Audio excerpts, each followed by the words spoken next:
ఆంజనేయ స్వామికి హనుమంతుడనే పేరు ఎలా వచ్చిందో మీకు తెలుసా? బాల్యంలో ఒక రోజు ఆంజనేయుడికి విపరీతమైన ఆకలి వేసింది. ఆ సమయంలో ఆకాశంలో ఉదయిస్తున్న ఎర్రటి సూర్యుణ్ణి చూసి అది ఏదో ఒక తీయని పండు అని అనుకున్నాడు. ఇంకేముంది, తన వాయువేగంతో ఆకాశంలోకి ఎగిరి సూర్యుణ్ణి పట్టుకోవడానికి వెళ్లాడు. అదే సమయంలో రాహువు కూడా సూర్యుణ్ణి మింగడానికి రావడం చూసి అతన్ని అదిలిస్తూ సూర్యుడి వైపు దూసుకెళ్లాడు. ఇది చూసి భయపడిన ఇంద్రుడు లోకాన్ని కాపాడటం కోసం తన అస్త్రమైన వజ్రాయుధాన్ని ఆ చిన్నారి ఆంజనేయుడిపై ప్రయోగించాడు.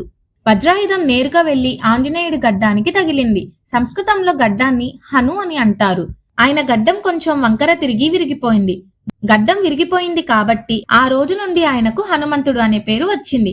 ఆ దెబ్బకు ఆంజనేయుడు స్పృహ తప్పి పడిపోవటంతో వాయుదేవుడు కోపించి గాలిని ఆపేస్తాడు. అప్పుడు దేవతలంతా వచ్చి హనుమంతుడిని ఆశీర్వదించి ఆయనకు ఎన్నో వరాలు ఇచ్చారు.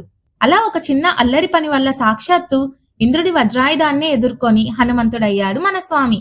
ఈ వీడియో మీకు నచ్చితే జై హనుమాన్ అని కామెంట్ చేయండి. అలానే వెళ్లే ముందు సబ్స్క్రైబ్ చేసుకోండి.